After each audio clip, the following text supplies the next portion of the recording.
Look at the facts. In just 5 years, there have been 24 fatalities. In this film, we reconstruct 2 actual fatal accidents, 2 case histories, both caused by insufficient Loco clearances.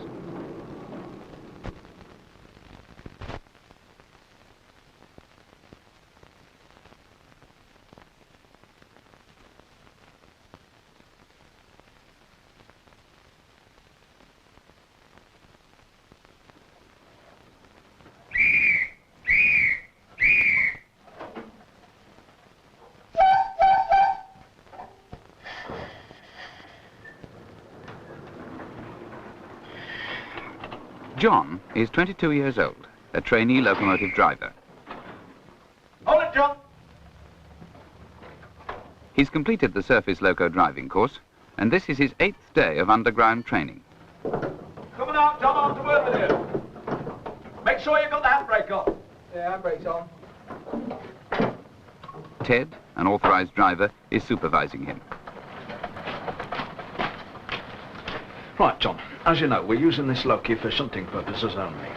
Now, if you had a complete man-riding set, you'd couple these air brakes to corresponding couplings on the Loki itself. In addition, each car has its own handbrake for parking purposes only. As a matter of fact, this one isn't working. Yeah.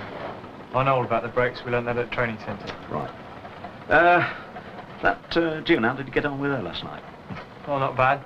All right. Tickle her fancy with your whiskers, did you?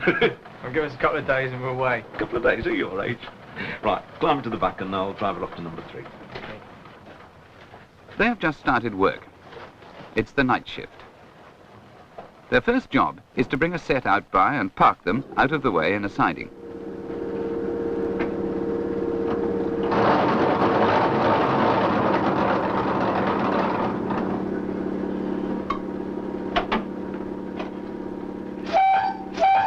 All right, John, keep your head in.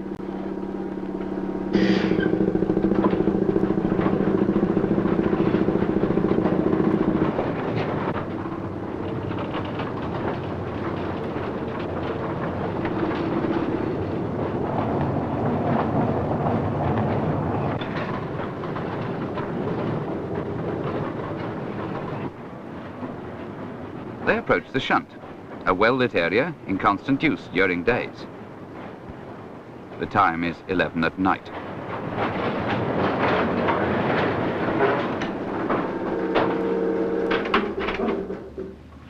John, change the points because I want to take her into number 3 siding. When I've gone through, change them back again because this is the main road. Right.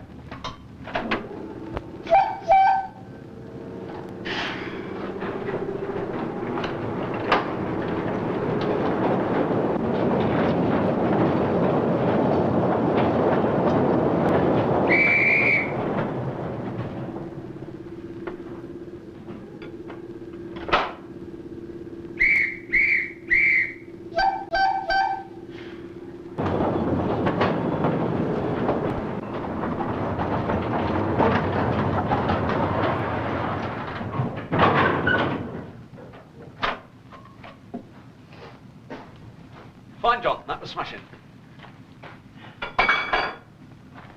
Scotch the wheels and we'll uncouple. Right.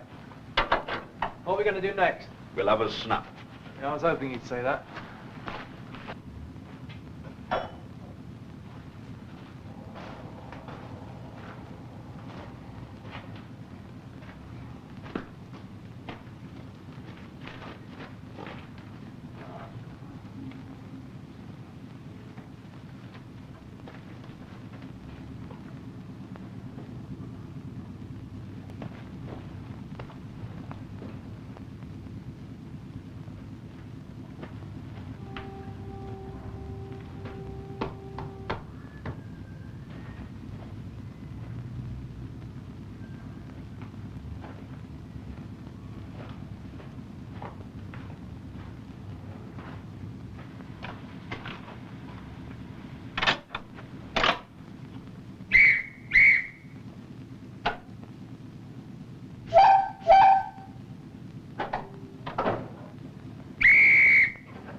Anything wrong?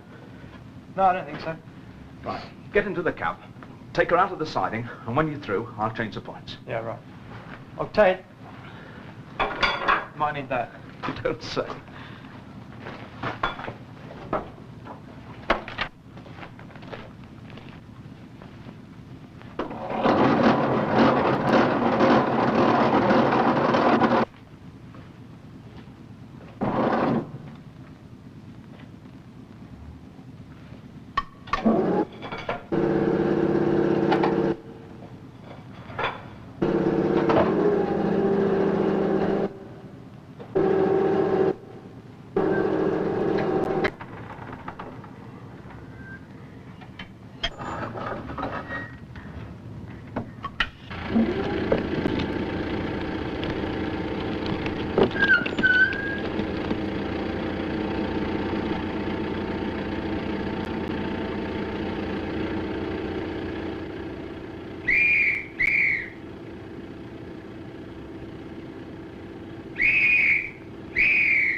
Come on, John!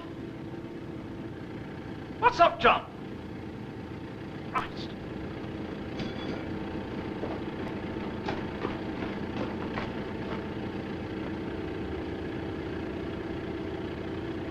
Oh my God, John.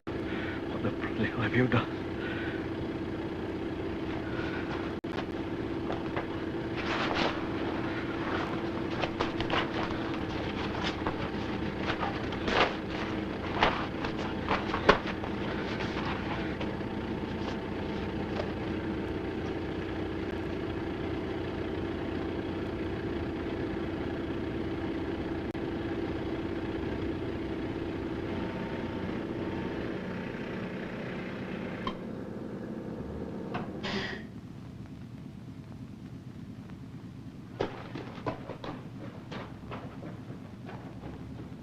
John died before Ted returned.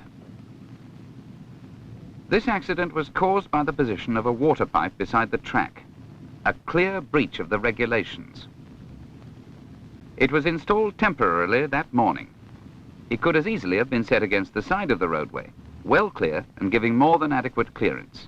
This has now been done, but too late for John. Apart from this one pipe, the area has very generous clearances throughout. Could this have created a sense of false security?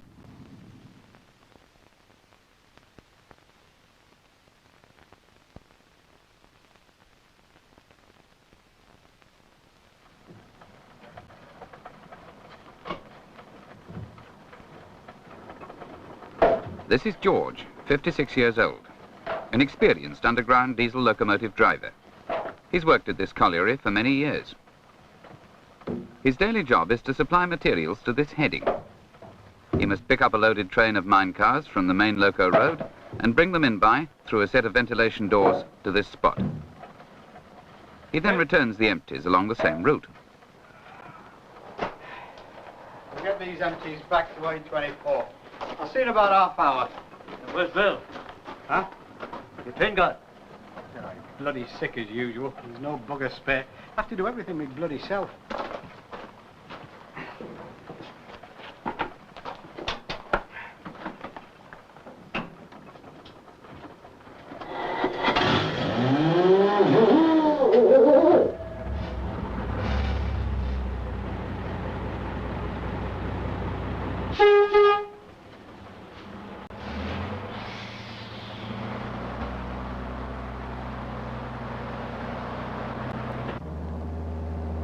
Fred is the last person to see George alive.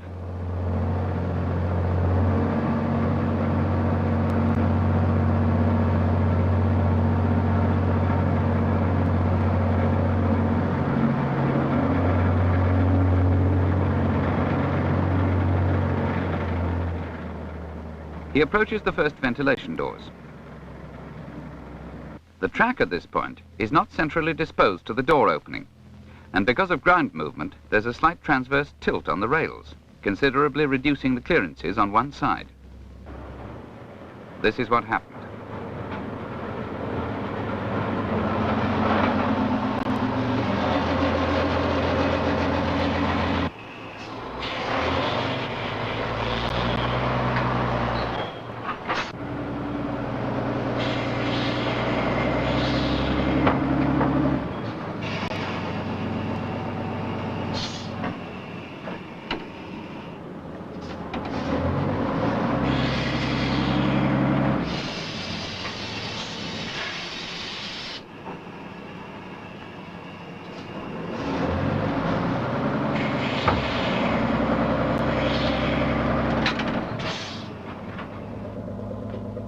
What the bloody hell's wrong now?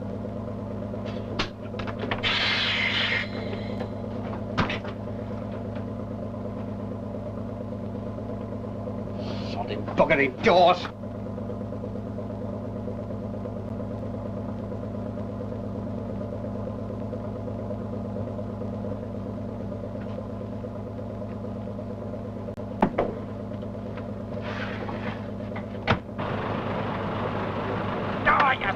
Sodja!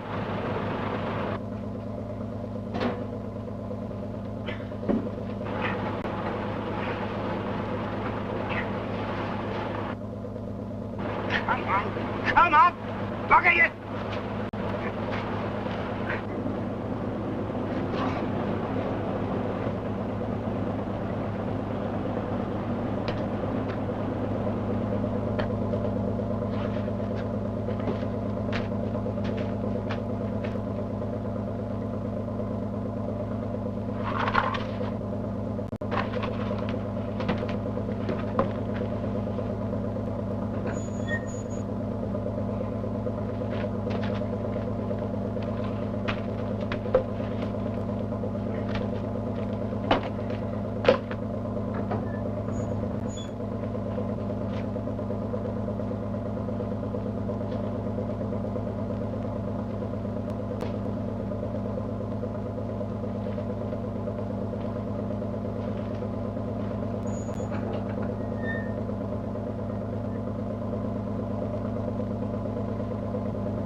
And there he remained.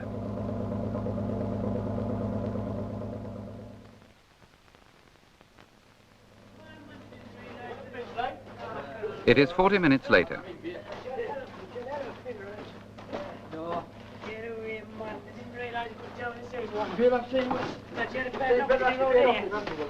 She's all right the first afternoon.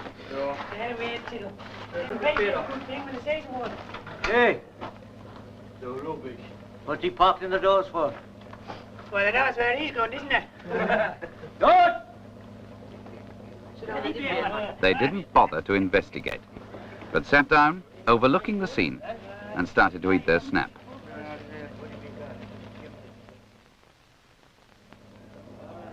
It is now 70 minutes after the accident. Couple of minutes, lads. Ah, the stink off that Loco. What's the matter down there?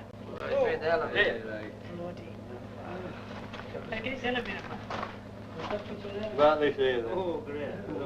Hey, George! You there? Something's wrong, lads. Come on.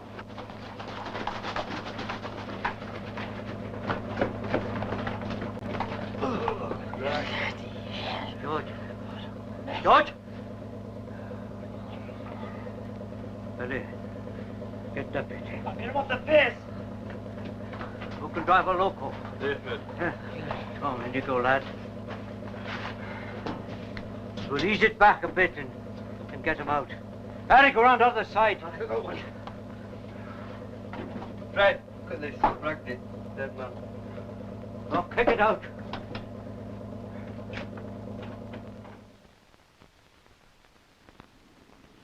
George was killed because there was not sufficient clearance between the loco and the ventilation door. The track should have been positioned centrally and kept level. Also, he should not have been driving without a guard. If a guard had been with him to open the doors, this accident might not have happened. See in about half hour. It was Bill. Huh? Chain gone. Oh, he's bloody sick as usual and there's no bugger spare. I have to do everything my bloody self. Both factors are clearly in breach of the transport rules. But what other factors contributed to this accident? Having tried unsuccessfully to nudge the doors open with the loco, he stops, What the bloody hell's wrong now?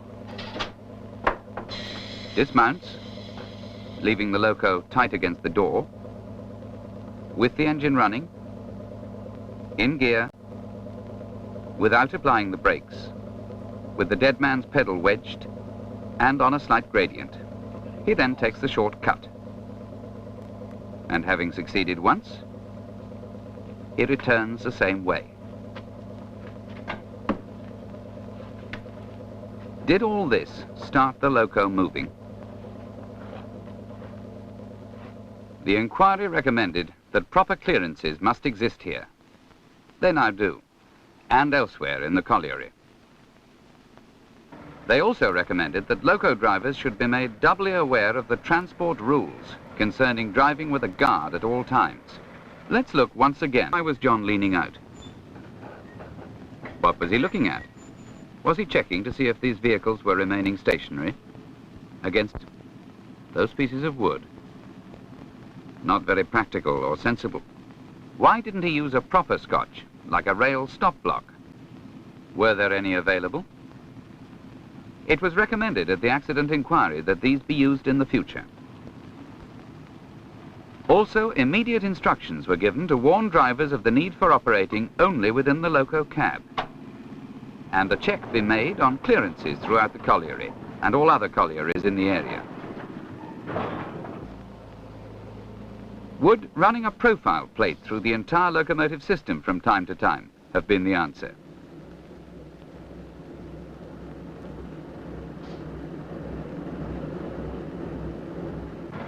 Then would George and John still have been alive today?